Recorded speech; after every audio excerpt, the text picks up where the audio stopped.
Stories in today's video. 1. I caught my wife cheating, so I filmed it with her camera too.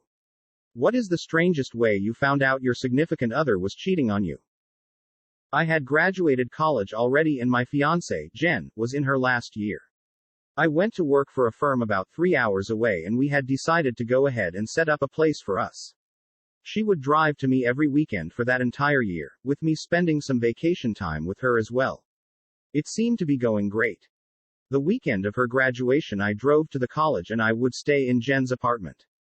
Her friends in the apartment complex and across campus were throwing a party in her apartment and several others on the same hallway. About 100 folks total in attendance. It was great to catch up with everyone and several of my college friends were graduating with her.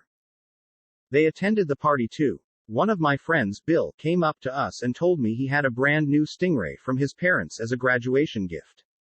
I told Jen I would run out to see it and be back soon. So Bill and I headed for the door. Then I realized I'd been standing that whole time and really needed to pee, so I told him I would be down in a minute and darted to the bathroom in Jen's apartment, the bathroom attached to her room. After relieving myself and washing hands, I noticed some junk in my hair, like something had fallen from the ceiling. As I brushed it out, I heard Jen enter the room. I was about to call out when I heard a guy's voice with her. He shut the door behind him and I could see them in the bathroom mirror. Their hands were all over each other. She explained to him that I'd gone downstairs with Bill and could be gone for an hour or more, so they stripped and got after it. My head was about to explode. They were experienced with each other, and talked like this would be their last round, so they'd better make it good. I was frozen. Then I noticed her EOS camera on the dresser corner, right outside the bathroom door. I carefully reached for it and snatched it when they were in another position. I'd given this camera to her, no telling what was on it. It's a digital camera and can take movies, so I turned on the movie mode and started it. I had it on me in the mirror with them in the background banging each other. The video would speak for itself. I set the camera on the counter facing them, with a full view of the bed, and realized I didn't have a way out. The door was on the other side of the room. I carefully pulled back the shower curtain and stepped into the tub thinking they would want to clean up. When they finished, he came into the bathroom and ran a towel over himself and cleaned up. She came in and started the shower. I was on the other end of the tub but the water was getting all over me, and she was about to join me. What now? I grabbed the other end of the shower curtain and stepped out when she stepped in. She was facing away from me and didn't see me. This was my only real stroke of luck for the evening. I went into her bedroom, and her engagement ring was on the bedside table. I snatched it and put it in my pocket. No way was I leaving it here. That thing cost $3,000 and she just banged her way out of it. I left a note, "Made a movie of you and Loverboy, hope you like it," and stuck it on the camera. I figured I needed to let Loverboy get a good enough head start, so I intended to wait until I heard the shower stop. When it did, I let myself out. In a total funk, I left her apartment and walked like a robot down the stairs and to my car. I don't recall a lot of what happened next. I drove back home in a fog and waited for her to call me. She did, 2 weeks later. It was the most awkward conversation. She said she didn't want to see me in person. I said, "Imagine that." She said she didn't blame me for taking the ring. I said, "I don't care what you think." I could barely get the words out, they were choked in my throat. She told me she'd met the guy at the first of the semester and it was just S**X, didn't mean anything. I told her great, and I'm looking forward to the same status. When you don't mean anything to me, then I'll visit and we can have S**X just like you two did, right?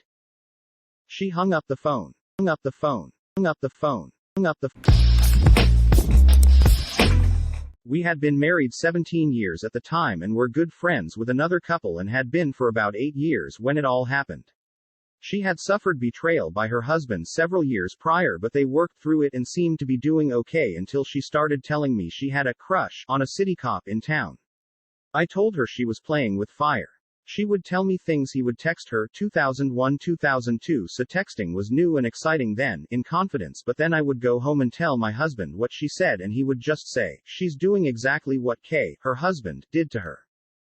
That's pretty stupid. Anyway, one afternoon she called me in a panic saying her phone bill was sky high and could I help her by taking a look at her bill online.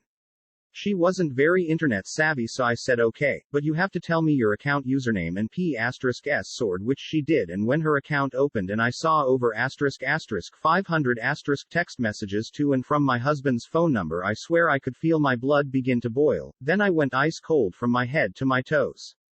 I asked her why she and my husband were texting back and forth so much. Mind you, I never received texts from either of them.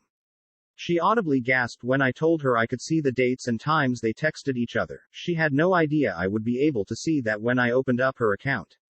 She tried to play it off and say that they *SSED jokes between each other and crap like that.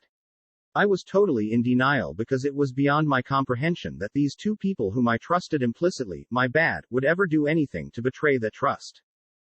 She kept telling me about this cop who was handsome and rippled with muscles, and my husband gave me no indication that he was even interested in her, surely. In fact, he would talk about how much he hated going over to their place all the time because of her. For 6 months this was going on. She would tell my husband about things I told her about an old boyfriend that I had been in contact with at that time. This in turn would piss him off. Not knowing that was going on, I would turn around and tell my husband the secrets she was telling me about her secret lover. Remember, I was thinking it was this buff city cop was saying and doing with her, which pissed him off even more. You can't make this *T up. Time went on and things became clear to me that I was being gaslighted by the both of them. It took her husband to finally convince me that they were having an affair. I didn't want to believe that I could be betrayed by the two people I trusted so deeply. I confronted him, he confessed. I cut all ties with her and went to counseling for years to try and save my marriage. Something inside of me died for him that evening when he confessed. My kids were only 16 and 6 at that time, and I swore to myself then that when I could get a good job with my own benefits and my kids were stable and happy, I was going to leave him. It took me 8 years and plenty of counseling to find what I needed in order to fulfill my promise, but I finally got to that point and left him. She and her husband stayed together and moved out of state. I've only recently been able to forgive her. Her betrayal to me hurt as much if not more than my husband's. Addendum: I would be remiss if I didn't give any back history on why I was in contact with that old boyfriend, G. You see, at the time, I thought he was the love of my life that I had given up hope on because of my stupid mistake. I had joined the AF before I had even graduated HS. My first *S assignment was in the UK. I left with barely a goodbye and see you later from him. While over there, I would call him and send him letters but didn't get much of a response from him. My life continued and I had a few relationships, but with him always on my mind. After a year overseas, I went home on leave to see if there was anything there, or if it was all in my imagination. Well, I felt I was a worldly woman at 20, having been through several relationships by then. When I saw him, I did everything but rip his clothes off, but I never got the response I wanted, so, feeling dejected, I went back to England with the determination of putting him out of my mind. That was when I met the man who was to become the father of my children. He was a wonderful, fun-spirited, responsible man with integrity and a wonderful work ethic that led to a pretty stand-up AF career. I truly loved him, in the beginning, enough to say yes when he proposed after only dating for about 6 weeks. We returned to the States and settled into our married military lives, bought a house and decided to have a baby.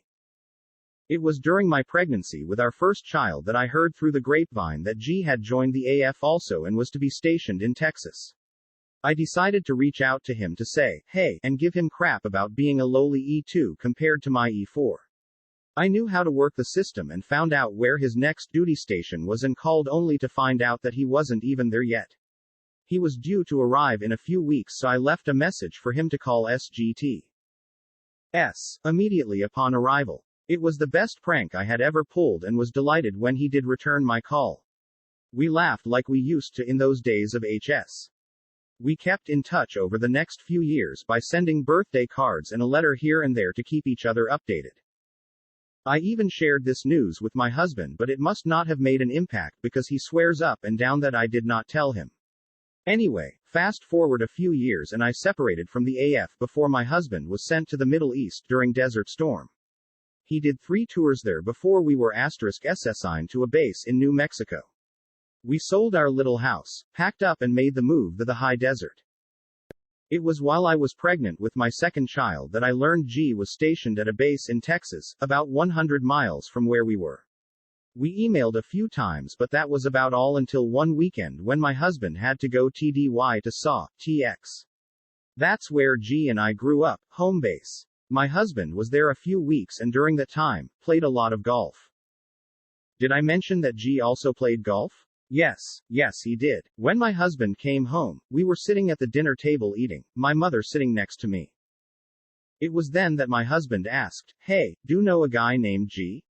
He said he knew you in HS." I was stunned and said, "Yes, I do." Why? He continued to tell us how during a round of golf, he was paired up with G and his dad. I almost snorted my iced tea through my nose. What are the fucking odds? He said, it wasn't until around the 16th hole when G asked him if he was married to Sandra. My husband said, "Yeah. You know her?" G said, "Yay, I know her. We went to HS together." So, my husband begins to really chat with him and G tells him he drives the 100 miles often to play golf at the base we were at because it was a much nicer course, so my husband commences to invite him over for a round of golf and dinner at our place. He's telling me all this and all the while my jaw is on the floor and my mother is laughing because she knows the history I had with this fella. I asked my husband what date was this planned for and he said, "I didn't set a date, but I figured you two could figure it out, here's his number."